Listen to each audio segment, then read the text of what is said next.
et de matérialiser cette parole vivante dans ta vie. Na kumuomba Roho Mtakatifu aseme nawe, akutembelee na kuvalisha mwili neno hili ndani ya maisha yako. Et dis-lui qu'il visite également tes voisins à gauche et à droite. Na mwambie atembelee hivyo hivyo jirani yako ambaye kushoto, pia ule ambaye kuume yako. Quatrièmement, qu'il visite ta maison, ta famille par toi. Ya ine atembelee nyumba yako na jamaa yako kupitia wewe. Prions le Seigneur. Tuombe Bwana. Prions le Seigneur. Tuombe Bwana. Lisons la parole de Dieu dans Genèse chapitre 22 verset 17. Tutasoma neno la Mungu katika kitabu ya Mwanzo sura yake ya 22 mstari wa 17. Je te bénirai et je multiplierai ta prospérité comme les étoiles du ciel et comme le sable qui est sur les bords de la mer. Et ta postérité possédera la porte de ses ennemis. Amen. Amen. Nous voulons partager aujourd'hui et demain, c'est ton message. Ujumbe huu ambao tunataka kuzungumza leo na kesho ni ujumbe wako. Ça concerne que toi et ta maison, toi et ta famille. Inakuhusu tu wewe na nyumba yako, wewe na jamaa yako. Je l'intitule posséder les portes de tes ennemis. Kudhibiti milango ya maadui zako. Comment naviguer sur les termes que d'expliquer ces trois mots-clés. Posséder, ce verbe posséder, les portes au pluriel et les ennemis. C'est ce que je vais expliquer seulement aujourd'hui. Peut-être en parlant, et moi je le crois. Yawezekana nitakapokuwa nikisema na ninaamini haya. Pendant que je serai en train de parler, wakati nitakuwa nikisema, cette parole va s'accomplir dans ta vie automatiquement. Ili litatimilika hapo ndani ya maisha yako. Ce que nous lisons a trait à la vie d'un homme appelé Abraham, le père et en la foi des croyants de l'ancienne alliance, tout comme de la nouvelle alliance. Neno ambalo tunalisoma linahusu mtu ambaye anaitwa Ibrahim, ambaye ni baba wa imani wa agano la kale pia agano jipya. Et c'est une parole sortie de la bouche de Dieu en sa faveur et en faveur de sa postérité. Na ni neno ambalo lilitoka ndani ya kinywa cha Mungu shiba. Amen. Amen. Ce n'était pas une parole gratuite, ramassée, c'était pas, je voulais dire, c'était pas une parole au hasard. C'est résultat de quelque chose qui a fait qu'Abraham, que Dieu largue ou libère cette parole en faveur d'Abraham et en faveur de sa postérité. Hiyo neno haikuwa neno ya kubahatisha wala neno ambalo lilitolewa tu barabarani kwa kuogoteshwa, lakini ilikuwa ni neno ambalo lilikuwa matukio ya kitu fulani ambayo kilifanyika. C'était l'une des conséquences envers Dieu en lui sacrifiant son fils Isaac. Ilikuwa ni moja miongoni mwa tendo kubwa tena njema ambayo Ibrahimu aliifanya kwa kumtolea Mungu mwana wake wa kipekee ambaye ni Isaka. Ce que tu veux vivre demain, sème-le aujourd'hui et tu vas le récolter sans peine. Unachotaka ukiishi kesho, ukipande leo na utakivuna kesho kwa urahisi. Amen. Amen. Comme je l'avais dit le dimanche, nilivyosema siku ya Jumapili iliyopita, les bonnes œuvres matendo mema ont une puissance corporelle. Ambacho Ibrahimu alikifanya ilikuwa ni zabihu, na zabihu ni tendo ambalo linaenda zaidi ama juu ya kutaka kwa mtu. Mais quand on parle de sacrifice, lakini tunapozungumzia zabihu, premièrement, c'est une imposition. Cha kwanza tunaona kushurutishwa, dicté par quelqu'un ou par une voie interne. C'est comme une poussée interne qui t'oblige de poser un acte. Ambako unasukumwa na mtu na kitu moja zaidi ya ndani. Uko unajisikia kitu iko na kusukuma uifanye bila wewe kutaka. Suivez-moi en me regardant. Mtazame baba.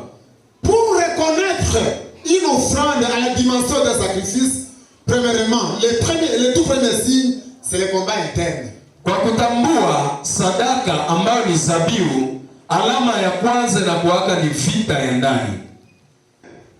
Donne un sacrifice. Wakati mtu anatoa zabihu, Le deuxième signe, ce sont des larmes. alama ya pili ni machozi. On n'a jamais fait un sacrifice en souriant. On peut donner, et même si on ne perd pas physiquement, mais le cœur saigne à cause de ce que tu as fait. Hakuna zabihu ambayo mtu alishaka itoa na iko na tabasamu. C'est la tristesse. Tu peux voir quelqu'un, Dieu l'oblige d'offrir soit sa maison ou un bien de valeur. Il peut arrêter de parler. Il rentre dans la maison, il parle à quelqu'un, même si tu l'appelles, il ne répond pas. Amen. Amen. Alors, Abraham a présenté à Dieu un sacrifice. Quel était ce sacrifice? Son fils unique, Isaac. Ibrahimu akaenda kumtolea Mungu zabihu. Na ile zabihu ilikuwa ni nini? Ni mwana wake Isaka. Bien-aimé, il a donné et donné. Mpendwa, kuna kutoa na kutoa. Tout sacrifice, Kila zabihu laisse un vide. inaachaka fasi moja patupu. Toi, tu as magasiné et tu avais déjà économisé, tu avais déjà dressé une liste de biens. Mais en faisant sacrifice, le vide reste. Ni kusema ulikuwa ulishaorozesha vitu fulani. Ulikuwa ulishawekeza vitu fulani. Tu donnes une maison et tu dis aux enfants à qui tu avais déjà informé le nombre de maisons, tu leur avais dit, nous n'avons plus telle maison, nous l'avons offerte à Dieu. Dieu nous donnera. La récompense des sacrifices se conjugue dans le futur. Dieu nous donnera. Dieu va nous rembourser. Qui m'a compris? Nani anielewa? Écoutez ceci. Sikiliza. La récompense ou les conséquences positives des sacrifices Matukio mazuri ya zabihu partent de génération en génération. ambao wanaivunaka ama kuifaidia ni vizazi na vizazi vitakavyofuata. Toi-même, Wewe peke, tes enfants, watoto wako, les enfants de tes enfants, watoto wako, et à perpétuité. na kuendelea hivyo hadi milele. Amen. Amen.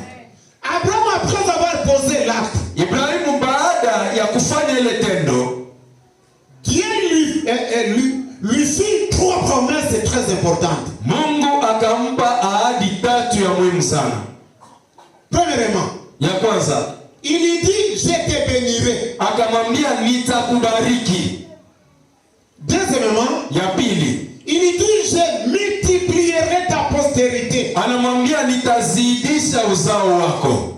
C'est que le sacrifice engendre la multiplication. Ni kusema zabihu na zaaka kuzidishwa, Pas l'addition, mais la multiplication. hapana kuongezwa, lakini kuzidisha. Toutes les personnes présentes dans cette salle Kila mtu ambaye yuko ndani ya mkutano huu qui avait déjà fait un sacrifice, ambaye alishakatoa zabihu, qui avait déjà offert quelque chose, tout ce qu'il avait, il avait donné à Dieu par le canal soit de serviteur ou pour un besoin lié à son œuvre. La multiplication, c'est ton droit légitime. Reçois là au nom de Jésus-Christ, reçois là. inawezekana ulifanyaka zabihu kwa ajili ya watumishi wa Mungu ama juu ya kazi ya Mungu, na hapo ukatoa yote ambayo ulikuwa nayo. Jua ya kwamba kuzidishwa ni haki yako. Ce qui a retenu mon attention, c'est quoi? Kilichovutia umakini wangu ni nini? Dieu créateur, notre Père, Mungu muumba ambaye ni baba yetu, riche en amour, lui-même étant amour, ambaye anajaa na upendo wote, na yeye peke ndio upendo, riche en beauté, ambaye anajaa na wema, pour bien récompenser Abraham. kusudi amulipe vizuri Ibrahimu. Dieu fait allusion Mungu anaenda kutizama à quelque chose sur laquelle si tu ne t'occupes pas, si tu ne fais pas attention, tu risqueras de pleurer sans Dieu et Dieu te dira c'est toi qui l'as voulu. kitu ambacho kama uko makini, kama ukufanya angalisho sana, unaweza kulia na Mungu haiko ndani ya vyako. Dieu savait qu'il avait fait ses promesses à Abraham parce qu'Abraham vivait sur la terre. Mungu alikuwa anajua ya kwamba anamfanyia Ibrahimu hiyo ahadi sababu Ibrahimu ataishi katika ulimwengu. Dieu lui dit en troisième ligne, Mungu akamwambia sasa kitu cha tatu, ta postérité possédera les portes de ses ennemis. Uzao wako utadhibiti milango ya maadui zao. Là maintenant regardez-moi parce que j'entre dans le message. Pale sasa mtazame baba, maana tunaingia katika ujumbe. 1. Ya kwanza, je vais te dire ceci et ne l'oublie jamais. Napenda nikwambie hivi na usisahau kamwe. Ce n'est qu'au ciel, ni mbinguni tu actuellement, ambao kwa sasa où il n'y a pas d'ennemis. Hakuna maadui. Il y en avait avant, mbele kulikuwaka par Lucifer, kupitia Lucifer, qui s'était révolté contre Dieu, ambaye aliasi zidi ya Mungu, et qui avait influencé un tiers d'ange, na akaenda kusawishi kiasi kubwa cha malaika. Et l'Écriture sainte nous dit qu'il y combat. Na maandiko matakatifu yanatuambia kwamba kukawa na vita mbinguni entre Satan et l'archange Michael, kati ya shetani na malaika mkuu Mikaeli.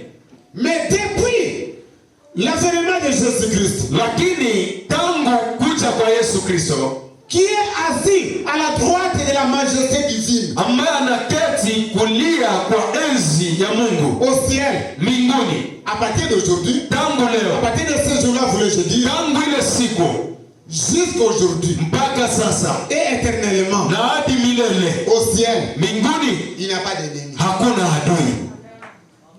Mais sur la terre, lakini hapa duniani, qu'il le veuille ou pas, ukitaka ukakataa, il y a des ennemis. kuna maadui. Et deux, Ya pili, il y aura toujours des ennemis. maadui watakuwa kila siku.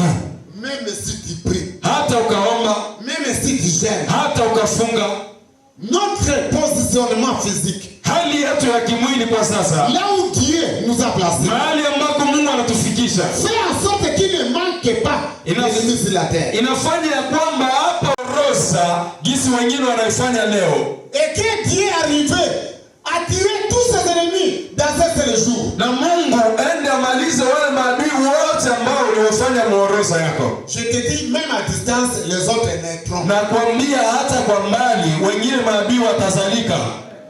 Amen. Et moi, je réfléchissais. Na mimi nilikuwa nikifikiri, J'ai compris que parmi les éléments qui déstabilisent et qui jouent à déstabiliser l'homme, premièrement, ce sont des ennemis. ya kwamba miongoni mwa vitu ambavyo vinamfanya mwanadamu akose furaha, mwanadamu aishi katika wasiwasi, cha kwanza ni maadui.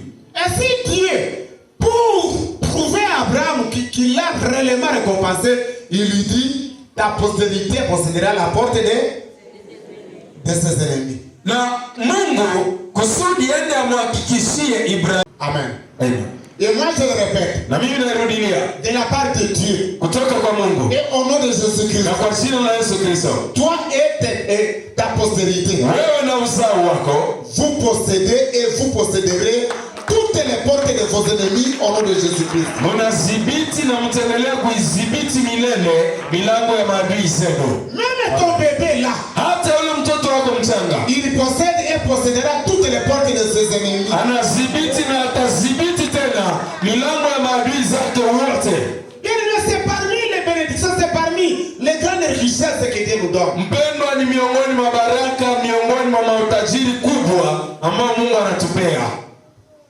Je vais te poser la question. Nataka nikuulize swali. C'est qui qui est dans ce monde, Unajua kwamba katika ulimwengu ici à Goma, ambao wanakutukana, qui parle très mal de toi, wanasema vibaya juu yako, sans te connaître physiquement, na hawakujui hata kimwili, sans dette, hawajui sans dette, hauna deni ya mtu. amen, Amen. sans rien faire. Hawakumfanya lolote, Mais Satan ne seulement parler de toi, lakini anasikia tu habari yako et t'injurie. na anaanza kutukana. Qui accepte que cela est faisable ici à Goma, Nani anakubali kwamba ile iko inafanyika hapa Goma ou dans le monde? ama katika ulimwengu? Qui on appelle ennemi? Adui ni nani? Premièrement, Cha kwanza, un ennemi, adui c'est celui qui veut le mal à quelqu'un. ni yule ambaye anamtakia mtu mwingine ubaya. Celui qui veut le mal à quelqu'un ou à quelqu'une. Yule ambaye anamtakia mtu mwingine, anaweza kuwa wa kiume ama wa kike, ubaya. Suivez très bien toutes les diffusions pour ne pas tomber dans l'erreur. Fata vizuri mafasirio yote kusudi usiingie katika makosa. Je peux continuer? Naweza kuendelea. Deuxièmement, Jambo la pili, un ennemi, adui c'est toute personne ni kila mtu qui supporte ambaye anavumilia et digère mal na kuelewa vibaya le bonheur de l'autre. heri ya mtu mwingine. C'est-à-dire qu'il supporte très mal le bonheur de l'autre. Ni kusema si kweli, Vous êtes ensemble, mko pamoja, vous priez, mnaomba, vous avez grandi ensemble. mlikomaa pamoja. Peut-être toi, tu as grandi, tu as évolué dans de très mauvaises conditions de vie. Yawezekana maisha yako hapo mwanzo yalikuwa mabaya sana, magumu. Entrer dans la vie pratique. Lakini kuingia katika maisha sasa ya kweli. Toi qui végétais, qui mangeais comme au hasard. Wewe ambaye ulikuwa nakula kwa kuogotesha. Directement directeur. Pale directeur. Directement ADG. Pale ADG. Directement milliardaire. Pale milliardaire. Je te dis en vérité. Nakwambia kwa kweli, cette personne-là, si elle arrive à reconnaître kama anafikia kuitambua que c'est Dieu qui t'a béni, kwamba Mungu ndiye alikubariki, rends grâce à Dieu. umshukuru Mungu. Ok, dans ce monde, je t'informe, Dieu n'envoie pas le message au hasard. Nakwambia kweli, Mungu hawezi kutuma hata Mungu asema Mungu anatendaga mpaka wao wenyewe wanatembelewa. Mais si les autres sont bénis, Lakini wengine wakabarikiwa, même si c'est dans l'église, hata kama ni kanisani, directement doute. pale mashaka inaanza. Immédiatement, ils attribuent la gloire à Satan. Pale utukufu wote unakuwa wa shetani. Et moi, je pose la question. Na mimi nauliza sasa, Est-ce que notre Dieu, hivi Mungu wetu ya kwanza, il est seulement le Dieu de la misère? yeye ni Mungu tu wa magumu? Il est seulement le Dieu des promesses sans accomplissement? Ni Mungu tu wa maahidi bila kutimiza?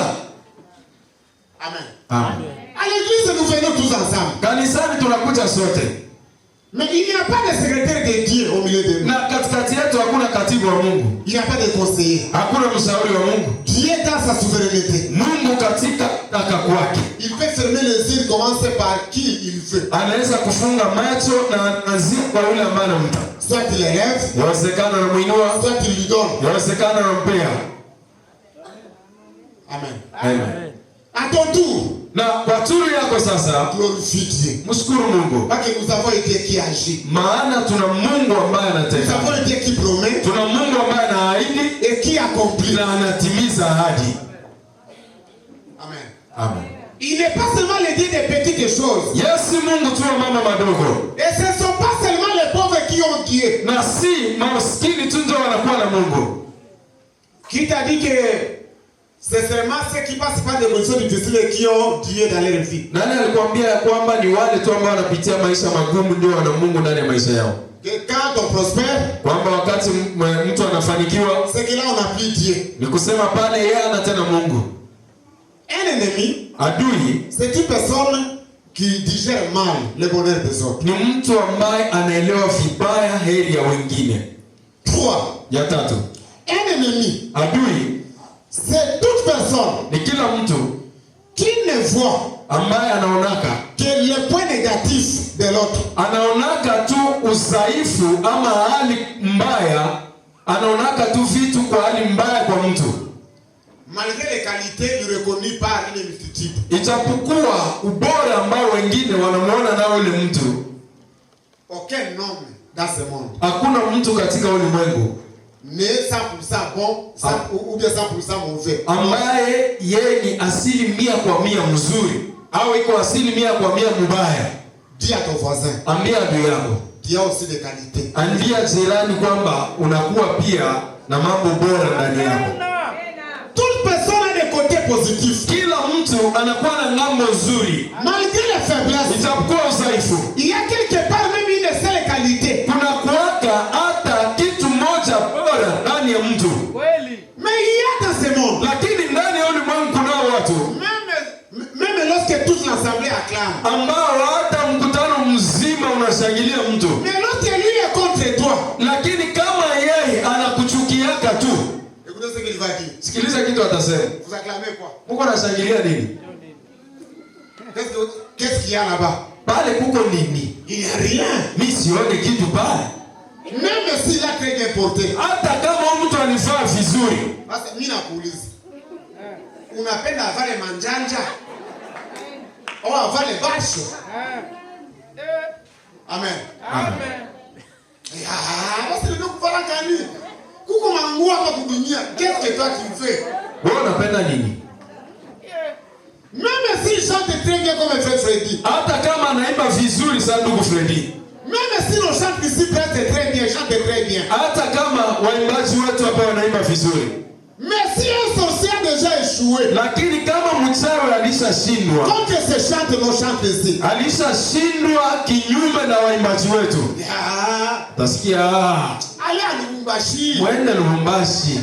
C'est que tu vas trouver vraiment le Kunguru ya Mabwe. Kule ndio utasikia wewe unajua Kunguru ya Mabwe. Il chante, tu vois l'onction descendre ici et dans la salle. Wanaimba wakaanza unasikia upako unashuka ndani ya mkutano. L'ennemi ne voit que le côté négatif. Adui ye kila kitu kinakuwa kibaya kwake. Malgré les qualités, les points positifs que les autres reconnaissent. Hata kama kuna vitu vizuri ambao wengine wanaviona. Si tu as ce cœur, kama una ule moyo, tu as besoin de la délivrance. Unahitaji ufungulifu. Amen. Je t'assure que tu dois te délivrer. Na kuhakikishia una haja ya kufunguliwa. J'ouvre une parenthèse. Nafungua kifungu. Je l'ai toujours répété dans mes interventions. Nazoea kuirudilia ndani ya mafundisho yangu. Prendre le nom d'une personne. Kamata jina la mtu. Lorsque tu prends le nom d'une personne, wakati unachukua jina la mtu, et tu le places au centre de tes entretiens de causerie. Na ayo njo inakuwa ongezi yako ya kila siku na kila saa.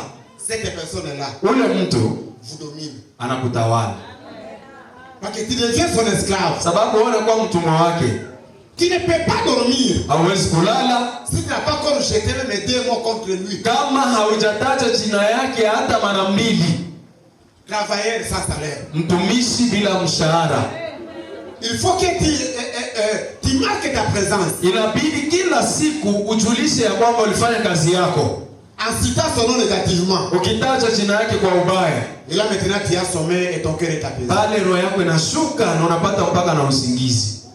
Ne remplace pas le nom de Jésus et de sa parole par le nom d'une personne négativement. Sinon cette personne, plus tu l'es, plus elle avance et te domine. Usichukue jina la Yesu uende ulibadilishe na jina ya mtu mwingine. Sasa jua ya kwamba zaidi uko na mtaa ule mtu kwa ubaya, ule mtu iko na kutawala. Amen. Amen. Je peux avancer? Naweza kuendelea. Ni kila mtu qui fait de tes ennemis ses amis intimes, ambaye anafanyaka maadui zako wakuwe marafiki wake wa ndani. Tous ceux qui parlent mal de toi, tous ceux qui te critiquent négativement, tous ceux qui souhaitent même ta mort, lui maintenant c'est comme à eux. Ne dis pas que non, bon, c'est son problème. Celui-là s'identifie qu'il est ennemi. L'ennemi de mon ennemi, c'est ennemi. Yule ambaye kila siku biko na kutukana, kila siku wanakusema kwa ubaya, wanakufanyia manjama mbaya. Sasa ule mtu mwingine anaenda kujiunga nao. Très rigoureux, il contrôle tout. Mtu mmoja, moi je dis c'est un voleur. Parce que quand tu dis le directeur est rigoureux, bon, qu'est-ce que toi tu veux? Qui ne contrôle pas. C'est que c'est un voleur. Mtu alikuwa anasema tuna director wetu maana yake ni mkali sana. Na anachukua un rapport à signer directement. Non, au lieu de signer directement, il commence à relire, à contrôler. Celui-ci, c'est une personne suspecte. Asema hata ukampelekea rapport tu asinye 2 fois 3 fois de suite, jusqu'à bloquer l'idée, jusqu'à bloquer là où tu pouvais te retrouver. Akasema kila rapport inabidi aisome mara moja, mara mbili, mara tatu. Na mkuisoma sana atafika tu pale kwenye kulikuwa kanjia kawe kujiretrouver anafunga. Lorsqu'on aime quelqu'un, wakati unampenda mtu, on ne voudra jamais attendre quelqu'un dire que non, il a des défauts, n'est-ce pas? Hautapenda usikie mtu mwingine iko na msema kwa ubaya ule mwenyewe unampenda. C'est la vérité ou bien c'est haiko kweli ile? Amen. Amen. Un ennemi, adui, cherche toujours anatafutaka tu ceux qui sont contre toi. Kile ambacho wale ambao ni maadui zako. Il les fait ses ennemis intimes. Na wale ndio anajifanya marafiki wake.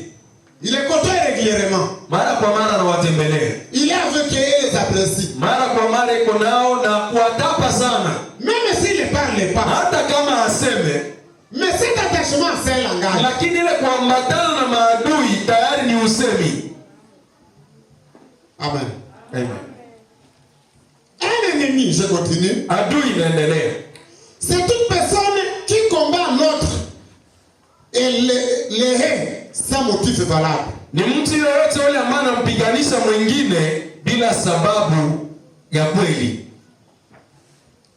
Un ennemi, adui, là nous laissons les hommes. Pale tunaacha wanadamu. C'est toute puissance nuisible à la vie des hommes. Ni kila uwezo ambao unakuja kuharibu maisha ya mwanadamu. Et le tout premier ennemi de la vie de l'homme, c'est le péché. Na adui wa kwanza wa maisha ya mwanadamu ni dhambi. Parce que c'est le péché qui ouvre la porte. Maana ni dhambi ambayo inafungua mlango. Et Satan vient en deuxième lieu. Na Shetani anakuja hasa baadaye. Ainsi que ses agents. Na watumishi wake. Tout ce qui porte atteinte à ta quiétude s'appelle ennemi. Kila chochote ambacho kinakuja kukuharibishia maisha yako mazuri ni adui. La maladie, magonjwa, c'est un ennemi. Ni adui. Amen. Amen. La pauvreté, umaskini, c'est un ennemi. Ni adui. La malédiction, laana, c'est un ennemi. Ni adui. Tout ce qui porte atteinte à ta quiétude, à ta stabilité. Chochote ambacho kinasababisha usistawi ni adui. N'oublie pas ceci. Usisahau. Même si les ennemis sont partout dans ce monde. Hata kama adui wako mahali pote ulimwenguni. Et avant que je dise ce que je vais dire, kwanza kabla niseme kitu ambacho nataka nikiseme, je t'informe ceci. Nakupa hii taarifa. Dans ce monde, katika ulimwengu, nous avons plus d'ennemis que d'amis. Tunayo maadui ni wengi zaidi ya marafiki. Est-ce que je veux dire Dieu d'abord avec moi?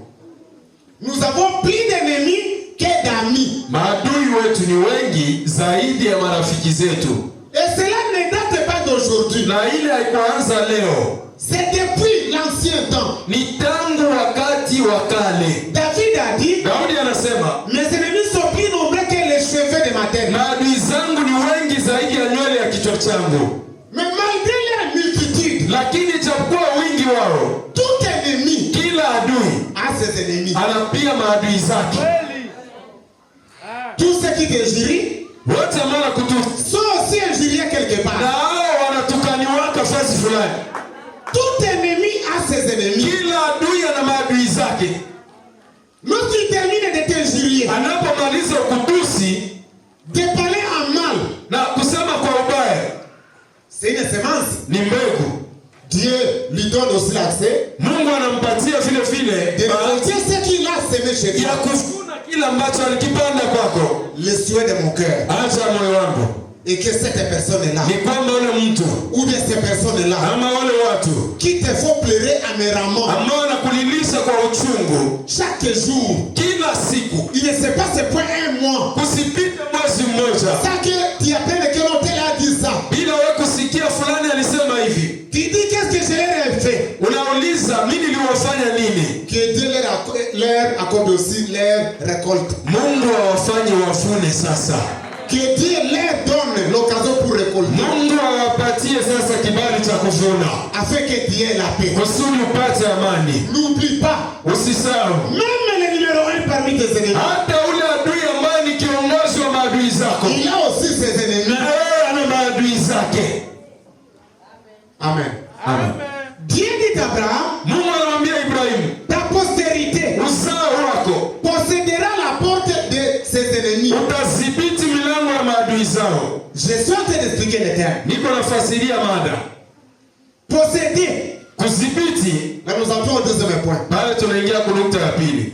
Pour les ennemis, on peut d'abord s'arrêter à ce niveau. Kwa ajili ya maadui tunaweza kuachia kwanza pale. Lorsque Dieu dit à Abraham, ta postérité possédera. Wakati Mungu anamwambia Ibrahimu, uzao wako utadhibiti la porte de ses ennemis. Mlango wa maadui zao.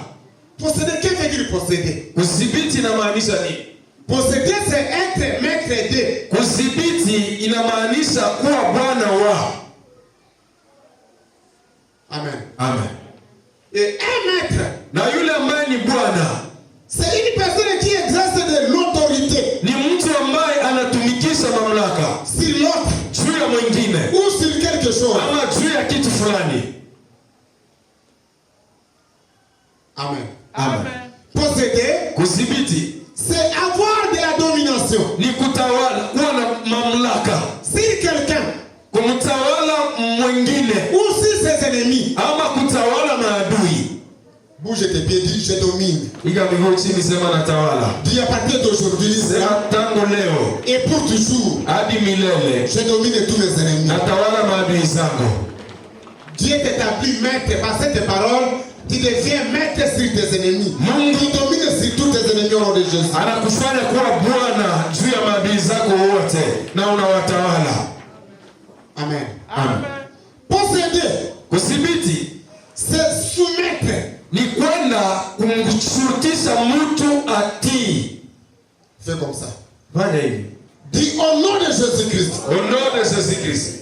Aucun de mes ennemis Aucun de mes ennemis lèvera encore la tête ne verra encore la tête contre moi. contre moi. Mais à partir de ce soir, Mais à partir de ce soir, tous mes ennemis, tous mes ennemis, connus et inconnus, connus et inconnus, visibles et invisibles, visibles et invisibles, sont soumis sous mes pieds, sont soumis sous mes pieds, sous mon pouvoir, sous mon pouvoir. au nom puissant de Au nom Jésus. puissant de Jésus. Au nom puissant de Au nom Jésus. puissant de Jésus. Au nom puissant de Au nom Jésus. puissant de Jésus-Christ. Au nom puissant de Au nom Jésus. puissant de Jésus-Christ. Au nom puissant de Au nom Jésus. puissant de Jésus-Christ. Acclame très très fortement le Seigneur. Shangilia vizuri Bwana. Je disais acclame très très fortement le Nilikuwa Seigneur. nasema shangilia vizuri Bwana. Tous tes ennemis sont maintenant sous tes pieds. Maadui zako zote tayari wako chini ya miguu yako. Lève-toi pour une minute. Simama wima kwa sema natembea juu ya maadui Connu et zako. inconnu. Wanaojulikana Visible et invisible. wanaonekana wasioonekana. Physique tout comme spirituel. Wa kimwili au wa En kiroho. Goma et en dehors de Goma. Waliogoma hata nje ya Au Goma. lieu céleste sur la terre et sous la terre. Ikawa mbinguni hapa duniani hata chini ya Tous mes ennemis de partout. maadui zote wa Je marche sur vous mes ennemis. natembea juu yenu maadui zangu. Vous ne verrez plus jamais vos têtes sur moi. Hamtainuaka tena vichwa vyenu juu yangu. Je marche sur vous Natembea juu yenu. et je vous écrase complètement. Anawaponda kwa jina la Yesu. Aucun de vous se relèvera contre moi. Hakuna yoyote katikati yenu ambaye atainua Au kichwa. nom de Kwa Jésus-Christ. jina la Yesu Au Kristo. nom de Kwa Jésus-Christ. jina la Yesu Kristo. Dis au nom de Au Jésus-Christ. nom de Jésus. Que toute ma postérité, Et toute ma postérité, mes enfants mes enfants et les enfants de mes et les enfants enfants de mes enfants domineront toujours sur tous leurs domineront ennemis. sur tous les ennemis. Ils marcheront toujours sur tous leurs ennemis. Ils marcheront toujours sur les ennemis. Au nom puissant de Au Jésus. nom puissant de Jésus-Christ. Au nom puissant de Au Jésus. nom puissant de Au Jésus-Christ. nom puissant de Au Jésus. nom puissant de Jésus-Christ. Au nom puissant de Au nom Jésus. puissant de Jésus-Christ. Au nom puissant de Au Jésus. nom puissant de Jésus-Christ. Acclame très très fortement le Seigneur. Shangilia sana Bwana. Je disais acclame très très fortement le Seigneur. Shangilia vizuri Bwana. Je disais encore acclame très très fortement le roi de Dieu. Shangilia vizuri mfalme wa wafalme. Bien aimé, nous allons dans une partie très importante et c'est là que je vais m'arrêter pour aujourd'hui. Bado tunaingia katika kipindi cha muhimu sana na pale kabla nije kumalizia. Dieu dit, Mungu anasema ta postérité uzao wako possédera utadhibiti les portes ou bien la porte de tes ennemis. mlango wa maadui zako. Qu'est-ce qu'on appelle les portes? Mlango maana yake nini? Physiquement, Kwa hali ya kimwili c'est une ouverture ni mahali pa kufungua qui sert d'entrée et de sortie panaposaidia kuingia pia kutoka dans un local ndani ya jengo fulani ou dans une ville ama ndani ya mji fulani ou dans un endroit. ama mahali fulani. Cette ouverture te permet d'entrer et de sortir. Mahali pale pa kufunga na kufungua pana kuruhusu kuingia na kutoka. Amen. Amen. Une porte, Mlango c'est aussi un passage d'une situation à une autre. inakuwa ni kupita toka shida fulani kwenda mshida ingine. Ça c'est la deuxième définition. Hiyo ni mafasirio ya pili. Passage d'une situation à une autre. Kutoka katika shida fulani na kwenda katika kipindi kingine. Je peux continuer? Naweza kuendelea. Troisièmement, Jambo la tatu, une porte, mlango c'est une opportunité. inakuwa ni fursa. On peut dire Tunaweza sema Dieu m'a ouvert des portes. Mungu amenifungulia milango. C'est-à-dire Dieu t'a ouvert des opportunités. Ni kusema Mungu amekufungulia mafursa mbalimbali. Il peut s'agir d'une relation. Inaweza kuwa ni mahusiano. Il peut s'agir d'une occasion. Inaweza kuwa ni kibali fulani. C'est une opportunité. Inakuwa ni fursa. Il peut s'agir d'une circonstance. Inaweza kuwa ni tukio fulani. C'est une opportunité. Inakuwa fursa. Mais Dieu dit, Lakini Mungu anasema, au lieu de te créer tes propres portes, kuliko akuumbie milango yako mwenyewe. mais Dieu dit à Abraham, Lakini Mungu anamwambia Ibrahim, ta postérité uzao wako va aller posséder les portes des ennemis. utaenda kudhibiti, kutawala milango ya maadui zako. Vraiment, en lisant ce passage, Kwa kweli niliposoma zaidi, j'ai compris que l'acte posé par Abraham avait touché fortement le cœur de Dieu. nilielewa kwamba tendo ambayo Ibrahimu alifanya iligusa kweli kweli moyo wa Mungu. Amen. Amen. Posséder les portes des ennemis. Kudhibiti milango ya maadui. 4 choses à retenir. Jambo hili ambayo tutaishika. Je peux m'arrêter même à 2, 3 où on termine tout, mais je souhaite que nous arrivions à 30 et vous libérer, entrer dans la prière et vous libérer. Na nafikiri tunaweza kuzungumzia mambo mawili ama 3 4, lakini natamani tufike kwa dakika 30 na tunaingia katika maombi kusudi tuache. Ce qui est très important dans ce message, Jambo la muhimu sana katika ujumbe huu, posséder les portes de ses ennemis. ni kudhibiti milango ya maadui. Amen. Amen. Amen. Suivez-moi parce que c'est la même la charge qui est sur mon cœur. Unifuate maana hiyo inakuwa hata mzigo ndani ya moyo wangu. Posséder les portes de ses ennemis veut dire 4 choses. Kudhibiti milango ya maadui inamaanisha mambo 4. Premièrement, Jambo la kwanza c'est contrôler ses ennemis. ni kwenda Contrôler. kuchunguza maadui zako. Amen. Amen. Lorsqu'on possède les clés Wakati mtu yuko na ufunguo de toutes ces portes, ya milango yake yote, qui va entrer sans toi? nani ataingia bila wewe kuruhusu? Amen. Amen. Aujourd'hui, Leo à partir de 9h, tangu saa 3 chaque jeudi, nous commençons la prière. kila siku ya 4 tunaanza kama maombi Et nous fermons toutes ces portes. na tunafunga milango yote. Les autres seulement l'unique porte ici ouverte. Tunaacha mlango mmoja tu ndio unafunguliwa. Si nous plaçons un diacre comme un frère Pierre est là, il est ici. Na kama tunaweka shemasi kama ndugu Pierre ambaye iko kule nyuma, Qui va entrer sans lui? nani ataingia bila yeye kujua? Est-ce que tu vas entrer sans que frère Pierre le sache? Hivi utaingia pale bila ndugu Pierre kujua? Il doit te voir, Atakuona il doit t'autoriser. na atakuamuru. S'il refuse, Na akakataa, tu vas entrer. utaingia? Tu ne vas pas entrer. Hautaingia. C'est pourquoi à partir d'aujourd'hui, Ndio maana tangu leo Dieu te donne le contrôle Mungu anakupatia uchunguzi de tout ce que tes ennemis font. wa kila kitu ambacho maadui wanakifanya. Et je te dis ceci, Na nakwambia hivi, élève tes mains. inua mikono.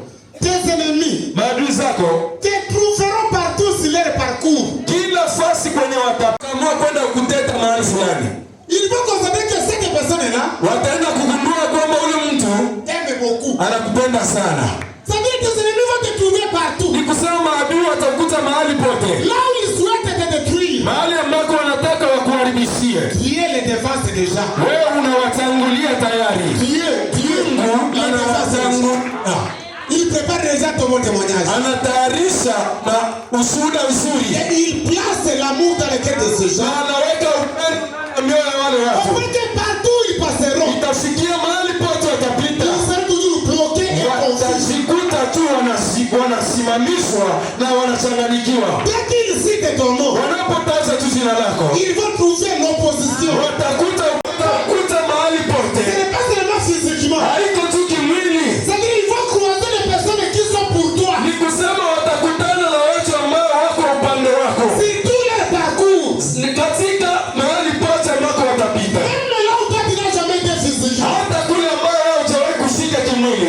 C'est tout leur parcours. Kama maadui zako watakuta mahali pote ambako watapita. Dieu, Ya pili, cette promesse retient là. Shika hii ahadi. Jusqu'à ce que je vais terminer. Fanya hivi mpaka sasa tutamaliza. Uishike. Bien-aimé. Pendo. Acha mimi niseme mimi peke mimi nasema de chasse. Nasema hivi, inote mkono wako. Amen. Amen. Ce n'est pas tout le monde qui prouvera l'autre. Si kila mtu ambaye atamuitikisha mwingine. Même si nous disons hata kama tunasema que l'avenir appartient à Dieu. Kwamba siku zijazo ni za Mungu. Mais je vous l'ai dit en tant que serviteur de Dieu. Lakini nakuambia kama vile mtumishi wa Mungu. Il y a ceux qui mourront tels qu'ils sont à cause de leur méchanceté. Kuna watu ambao watakufa vile vile walivyo sababu ya ubaya wao. C'est pas la vérité, pasteur. Il y a ceux qui mourront tels qu'ils sont. Kuna watu ambao watakufa vile vile walivyo. Mzi wa haki. Ils mourront tels qu'ils sont. Watakufa jinsi walivyo leo. Plus ils continuent, plus les mal ou bien les malheurs s'accentuent dans leur vie. Zaidi wanaendelea na njia ubaya na ole inaendelea kuzidika ndani ya maisha yao. C'est donc la destinée change, ce sont des innocents. Wale ambao hatima yao inabadilikaka ni wahanga. Amen. Qui est innocent, il n'a rien fait, on te fait souffrir inutilement. Mais toi, si le malheur te mérite, le contraire n'arrivera jamais. Je l'ai dit maintenant contre tes ennemis.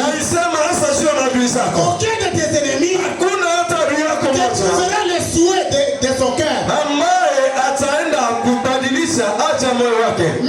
Te prouvera le souhait de son cœur. Hakuna adui ambaye atakuja kukuitikisha juu ya anataka wewe ufikie wewe.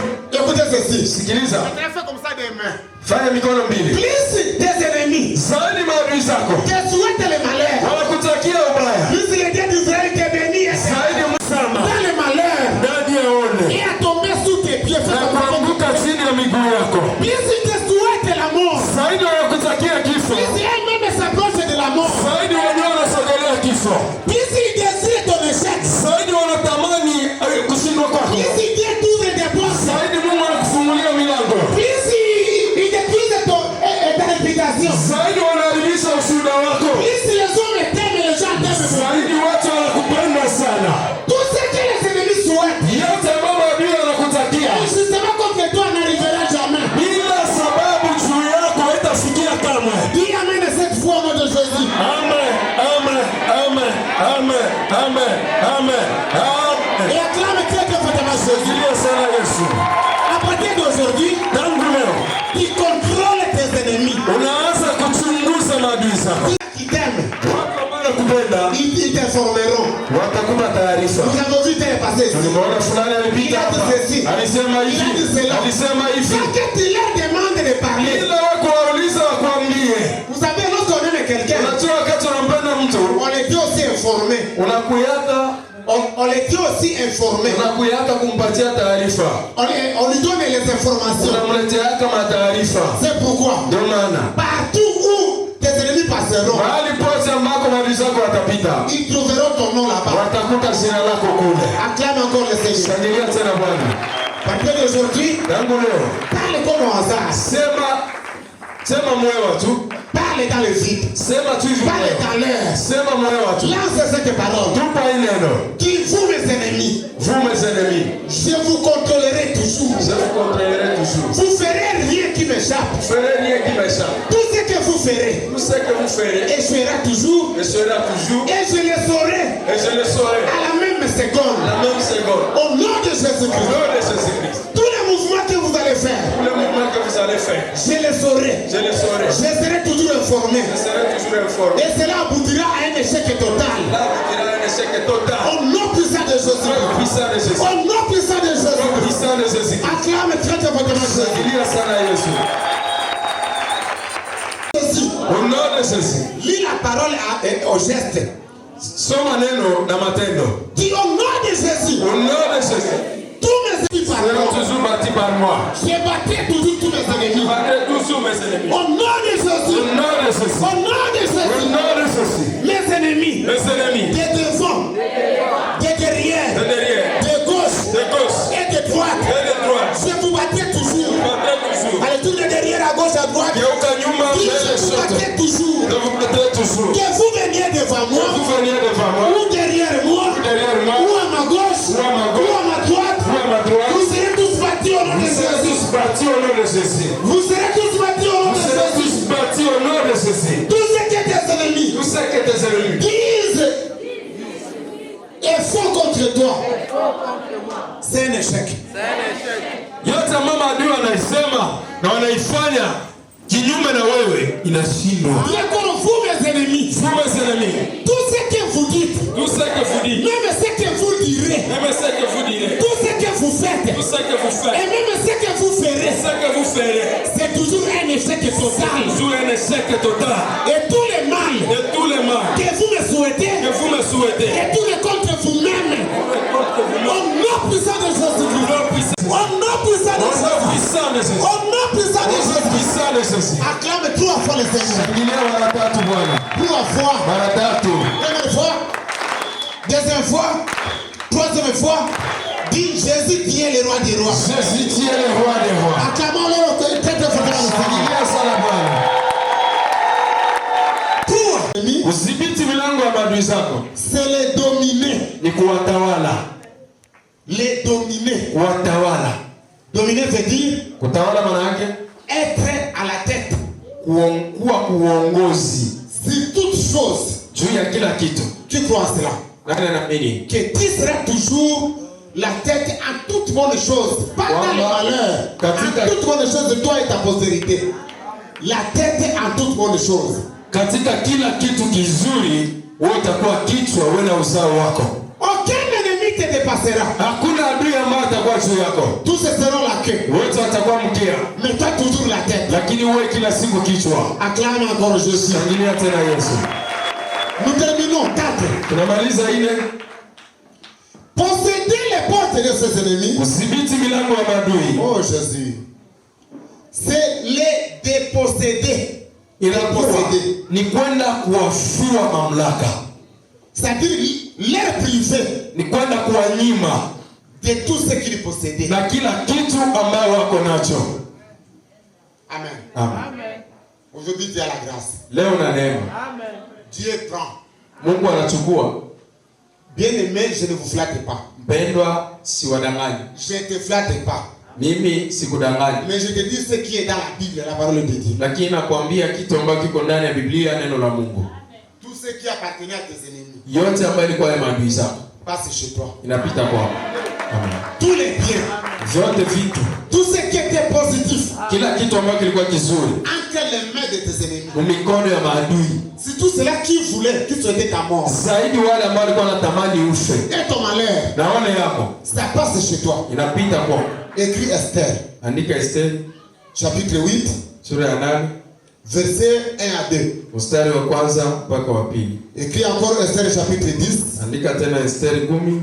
1 à 3. Moja mpaka 3. Esther 8, 1 à 2. Esther 8, moja mpaka 2. Et Esther 10, 1 à 3. Esther 10, moja mpaka 3. Nous terminons. Tunamaliza. Amen. Amen. Mardochée s'est retrouvé à la porte du roi, au palais royal, sous la domination du roi Assuérus ou Artaxerxès. Mordekai akachikuta kumlango wa kifalme kwa wakati wa utawala wa mfalme Asuero. C'est là que je m'arrête. Pale ndio naishia. Dans le royaume perse, katika utawala wa Peresi, le roi Assuérus avait élevé quelqu'un qui avait occupé la deuxième place de la royauté. Cet homme s'appelait Haman. Mfalme Asuero akaenda kuinua mtu mmoja ambaye alikuja mtu wa pili baada yake ambaye aliitwa Haman. Haman voulait se considérer plus que le roi lui-même. Na Haman akataka kujiweka nafasi hata ya juu ya mfalme. On ne force pas l'autorité. Mamlaka habaika zake. L'autorité et l'honneur viennent de Dieu. Mamlaka na heshima vinatoka kwa Mungu. Qu'est-ce que Haman voulait? Haman alikuwa anataka nini? Quand il entre, anapoingia, que tout le monde s'élève, se remue, même à contre-cœur devant lui. Watu wote wamuinukie na kumsujudia hata mwenyewe apende. C'est que Mardochée n'avait pas bien digéré spirituellement. Na kile kitu Mordekai kukikubali kabisa vizuri kiroho. Il avait traité de cela comme de l'idolâtrie. Kile kitu akakamata kama vile kuabudu miungu. Mais de sa part, Aman trouva cela comme une désobéissance, un entêtement, Lakini une insubordination. ngambo yake Amani akenda ukuta, ile inakuwa ni kudharau utawala. Je vais te dire ceci. Nataka nikwambie, Dans ce monde, sache-le aujourd'hui. ujue hii kitu tangu leo katika ulimwengu. Même si c'est toi championne Hata kama wewe ndio bingwa contre les autres, kwa wengine, je t'informe ceci. nakupa hii taarifa. Dans ce monde, Mwi dunia il y a des personnes inattaquables. kuna watu ambao wapiganishwake. Tu l'attaques, Unampiganisha, tu meurs. unakufa. Amen. Amen. Il y a des intouchables, des personnes qui constituent la première de l'œil de Dieu. Kuna watu ambaye hawagusi wake, watu ambao ni mboni ya jicho ya Mungu. Je vais te dire ceci. Napenda nikwambie, Dans ce monde, katika hii dunia dès que tu vois quelqu'un, unapoona mtu, tu trouves quelqu'un comme ennemi, unamkuta mtu anakuwa kama adui, tu le combats une année. unampiganisha mwaka mmoja, Il n'y a rien qui se fait. hakuna matukio. La personne avance toujours. Huyu mtu iko naendelea Il n'y mbele, a aucun malheur. hakuna ole yoyote. 2 ans, Miaka 2, 3 ans, miaka 3, abandonne. acha ile vita, Abandonne cette personne. achana na ule mtu, Lâche son nom. acha jina yake. Sinon, Dieu va te surprendre désagréablement. Kama sivyo, Mungu atakustua kwa ubaya. Amen. Amen. Tu seras surpris d'une façon très très désagréable. Utastuka kwa hali mbaya sana. Aman a vécu des signes, Amani akaishi maalama, mais il n'a pas compris lakini hakuelewa jusqu'à sa mort. mpaka kisa alikufa. Amen. Amen. En voyant, en apprenant ce que Mardochée avait fait, Aliposikia kitu ambao Mordekai alikifanya, il est allé lui-même sans l'autorisation du roi dresser un poteau dans sa maison. mwenyewe bila ruhusa ya mfalme akaenda kuchonga mti ndani ya nyumba yake. Mais là, il n'a pas compris. Na fasi ambapo hakuelewa, Il dit que je vais demander l'autorisation du roi anasema nitalomba ruhusa ya mfalme pour pendre Mardochée. kusudi nimtungike Mordekai. C'est qu'en lui, il avait reconnu Ni kusema ndani yake alitambua qu'il n'avait pas la décision finale. kwamba hakukuwa na maamuzi ya mwisho. Tes ennemis n'ont pas la décision finale. Maadui zako hawana maamuzi ya mwisho, Ils souhaitent cela. wanatamani tu. Pour déprouver cela, Kwa kuhakikishia hiyo, tu es en vie. wewe uko hai mpaka leo, Très bonne santé. tena una afya tele. Voilà, nous sommes avec toi dans ce culte. Ndio maana tuko nayo hii ibada. Alifanya hii imba. Vimba yako, Je suis en très bonne santé. sema niko na afya À tele cause de Jésus. juu ya Yesu. Même si je n'ai pas de milliards, Hata kama sina mamiliari, mais la bonne santé me suffit. lakini afya tele Et la inanitosha paix du na cœur. amani ndani ya moyo, Et tes ennemis vont beaucoup pleurer. na maadui zako watalii. C'est pourquoi je te rappelle ce que je t'avais dit un jour. Ndio maana nakukumbusha kitu ambacho nilikisema siku moja, Pour troubler tes ennemis kwa kwenda kufuruka maadui et zako pour les faire pleurer, na kuwalilisha, applique deux choses. fanya mambo mawili. Combien de choses? Mambo ngapi? Deux choses. Mambo mbili. Premièrement, Ya kwanza, sois toujours souriant ou wewe souriant. kuwe tu na tabasamu, sura ya Même kucheka, si ça va mal, hata kama mambo hayaendeke, sois toujours souriant, kuwe souriant. tu na sura ya kucheka. Ça va ronger leur cœur. Italumisha roho zao. Deux. Ya pili, Chante les cantiques de Jésus. imba nyimbo ya Yesu, Chante Jésus. imba Yesu. Yesu wana mikolo nyonso. Yeye bibomo inanga. Atana butu atana moi. Yesu wana mikolo. Il va commencer à pleurer. Wataanza kulia. Il chante même. Asiku mpaka naimba. Il sourit. Anacheka. C'est que tout ce que j'ai fait dans la sorcellerie, Kusema yote ambayo nilifahamu uchawi ça ne l'a pas atteint. haikumfikia. Même si tu sens le mal de ventre, Hata kama il y a dans le ventre. Même si une petite flèche t'a atteint, hata kama kamusale kidogo kalikugusa, chante Jésus. imba Yesu. Ne montre jamais la tristesse. Usionyeshe huzuni kwa maadui, Moi, le prouve que tout va très bien. uonyeshe kama kila kitu ni tabasamu kabisa. Appelle même l'un de tes alliés au Ita téléphone. hata mmoja ambaye ni iko upande wako, Il lui pose la question, comment tu vas là-bas? umuulize nitie kule, Parce que moi ici, tout va très bien. maana mimi hapa mambo yote iko sawa. Ne montre jamais des larmes aux ennemis. Usionyeshake kamwe machozi kwa Ne maadui. montre jamais des larmes à ceux qui ne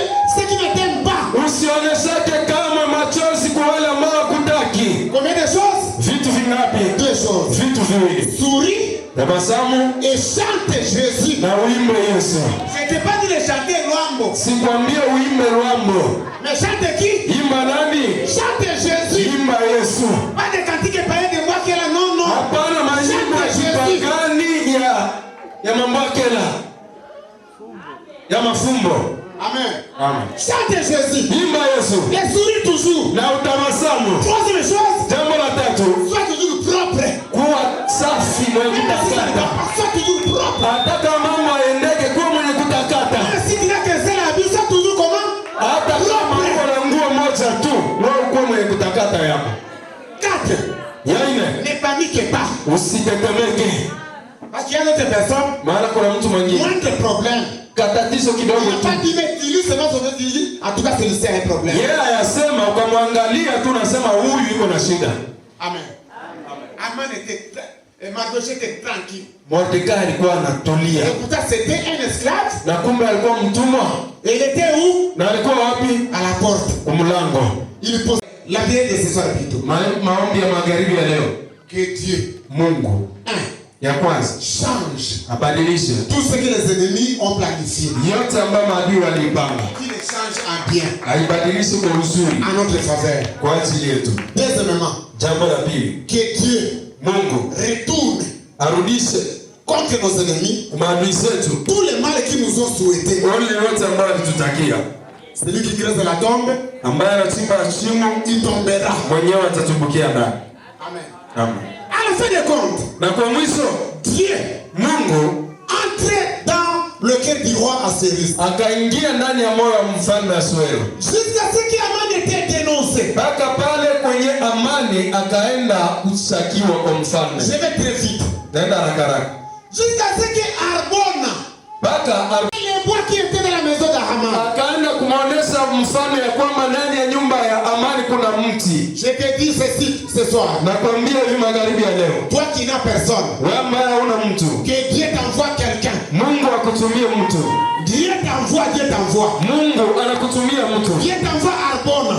Anakutumia Arbona. Même si tu es marié. Hata kama wewe mwenye ndoa. Même si le combat est dans ta belle famille. Hata kama vita iko ndani ya Même si le combat est au service. hata kama vita iko kazini. Même si le dossier quelque part là où tu n'es pas connu. Hata kama shida iko mahali fulani ambako hujui. Dieu t'envoie Arbona. Mungu anakutumia Arbona. Qui va défendre ta cause. Ambaye atakutetea. Parce que Arbona était père, c'est comme Maana Arbona alikuwa mpelelezi kama amani. mais Dieu l'utilisait pour défendre la cause de Mardochée. Lakini Mungu akamtumia juu ya kumtetea Mordekai. Qu'est-ce qui était arrivé? Nini katokea? Mardochée était pendu. Amani akatungikwa. Aman était pendu. Amani akatungikwa. Si les mêmes bois qu'il avait préparé contre Mardochée. Ule mti ambaye alimtayarishia Mordekai. Maintenant, à ces deux versets. Sasa kwa hii shairi mbili. La Bible nous dit. Biblia inatuambia. Premièrement. Ya kwanza. Après la mort de Mardochée. Baada ya Amani kufa. Ça c'est quoi? Après la mort de Haman. Baada ya Amani kufa. Le roi Assyrie. Mfalme Asuero. Prend la maison qui appartenait à Haman. Akachukua nyumba ya Amani. Toi aussi prends cette maison, prends. Na wewe kamata ile nyumba. Tout ce qui appartenait à l'ennemi. Ambayo yote ilikuwa ya maadui kamata hayo. Il prend la maison qui appartenait à Haman. Akachukua nyumba ya Amani. Il la donne à Esther. Akampatia Esther. La reine. Malkia. Esther aussi à son tour. Esther naye kwa toro yake. Elle prend cette maison. Akachukua ile nyumba. Elle la donne à qui? Akampa nani? À Mardochée. Mordekai. Ça c'était la part d'Esther. Ile ilikuwa ni sehemu ya Esther. Maintenant au chapitre 10. Sasa kwa mstari wa 10. Amani était de son vivant deuxième personnalité, c'est-à-dire premier ministre. Amani wakati alikuwa hai alikuwa mtu wa pili kimamlaka, yaani waziri wa kwanza. Le roi Assyrie. Mfalme wa Asuero. Nommant maintenant Mardochée. Akaenda hasa kumfanya Mordekai à la place d'Aman. Akampa cheo ya Amani. Il remplace tes ennemis dans la gloire. Unagomboa adui zako katika. Il remplace tes ennemis dans la richesse. Unagomboa adui zako katika utajiri. Tout ce qui était à l'ennemi. Yote ambayo ilikuwa ya maadui. Et maintenant que tes mains. Iko ndani ya mikono yako sasa. Lève-toi pour la prière. Simama wima juu ya maombi. On nous place un cantique. Wanatuwekea nyimbo. Et commence à présenter à Dieu ses deux requêtes. Na unaanza kumuonesha Mungu hitaji mbili. Que tout ce que l'ennemi te souhaite. Kwamba yote ambayo adui anakutakia. Retourne contre lui-même. Imrudilie mwenyewe. Et que tout ce que l'ennemi a déjà parlé, a déjà dit. Na yote ambayo adui alisha isema, Tout son souhait, haja yake yote, que Dieu le change en bien pour toi. Mungu aibadilishe kwa uzuri juu yako. Prions le Seigneur au nom de Jésus. Tuombe Bwana kwa jina la Yesu Kristo. Prions le Seigneur.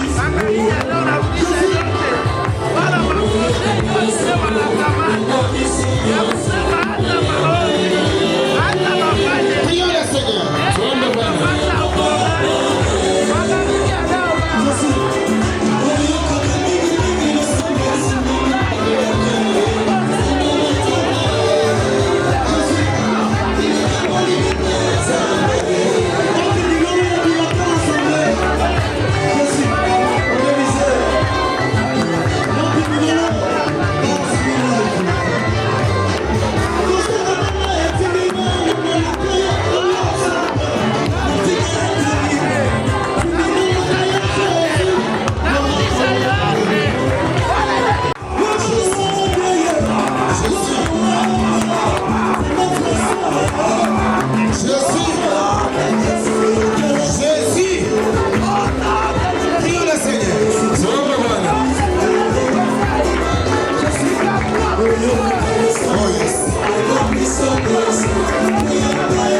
Dieu d'Abraham, d'Isaac et de Jacob vous bénisse tous. Amen.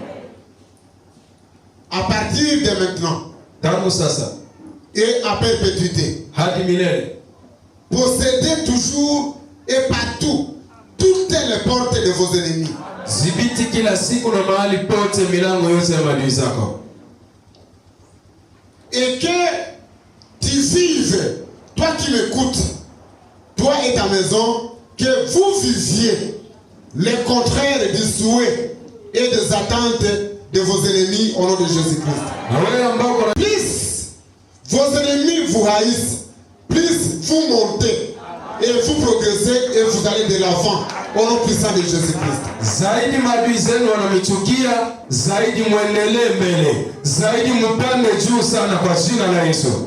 Soyez plus riches que vos ennemis. Mtajirike sana zaidi ya maadui zenu.